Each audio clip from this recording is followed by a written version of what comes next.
Assalamu alaykum aziz qarindoshlar.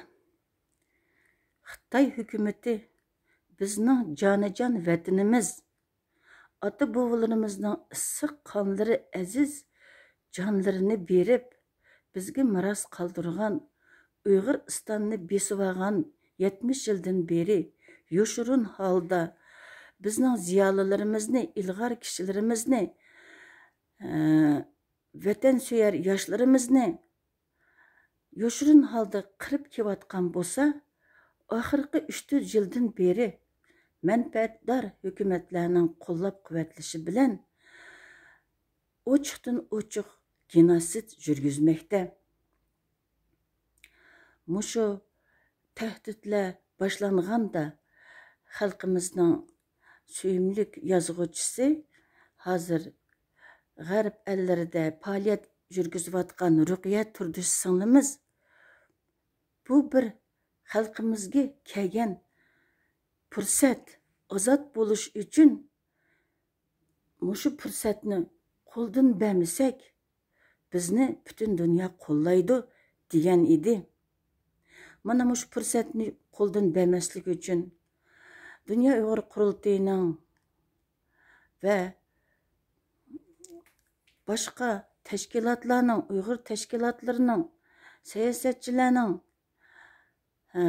yurgizayotgan faoliyatlari, Dünya Uyg'ur Qurultayining tinmay o'tkazayotgan faoliyatlari, televideniya, radio tashviqotlari orqali dünya bizni tanıdı. Dünya bizning davoyimizni angladi.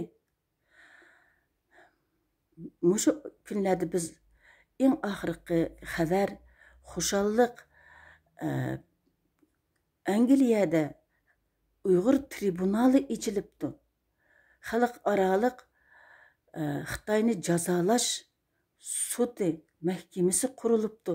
Buningda 10 nechilagan ataqliq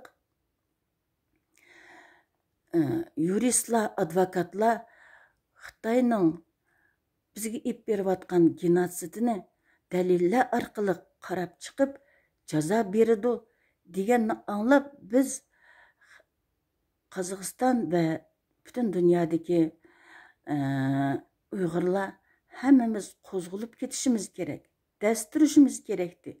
Bu bir fursat. Bizning qo'limizdan nima keladi deb necha vaqtdan beri yegan ishimiz osh emas, kiyimimiz kipim bo'lgan vaqtida endi bizga bir fursat kelibdi. Bizning qo'limizdan nima keladi ekan, bizmi bir yordam qo'limizni so'zsaq deganda ba'zi kishilar oranj yurgan millatga xarajat yig'inglar debdi deb ta'tir tashviqot qilayotganlarmi bor. Biz oranj yurganimiz yo'q. Biz yaxshi yashayapmiz. Biz hozir mushu koronavirus tugisiga, cheklamalar tugisa, cho'ng to'ylarni qilsak deb buzib chechib to'ylarni qilishga bizning imkoniyatimiz bor. Shundoq bo'lgandikin bizdan bir cho'ng xarajatlarni hech kim talab qilmaydi. Bizning qo'limizdan kelgancha yordam qilganimiz bu qo'llab quvvatlanganimiz. Menmi mushu davoda bor deganimiz. Yaqinda Olmaotadagi Uyg'urshunos siyosatchi Qahramon G'ujambardi Dünya Uyg'ur Qurultayining to'r televideniyasida so'zlaganidek, bizning hozir mushu taqdirimiz bizning o'zimizning qo'limizda. Mushu fursatni ching tutib, xalqimiz hozir hayot, mamat o'tirsida qolganda qutuldirish o'zimizning qo'lida deb murojaat qilgan edi. Menma pensionerlarning, do'stlarimning, onalarning nomidan chaqiriq qilaman. Mushu birinchi qadam dunyoning bizga sunayotgan qo'l uchini biz to'g'ri tushunib, mushu birinchi fursatdan foydalanib, hozirgi vaziyatda albatta tushunimiz hech kimga hozir hammamizga ig'ir bir koronavirusning ta'siridan bo'layotidu.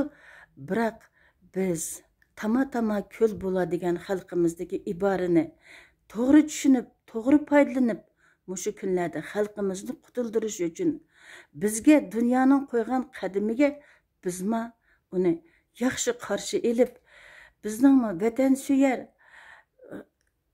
vatanini qutuldirish uchun jon fido xalq ekanligimizni ko'rsataylik qarindoshlar. Necha vaqtdan beri qanday qilsak biz bir yordam qilsakki xalqimizga devataddiq, mana endi fursat keldi. Mushu fursatni ching tutayli.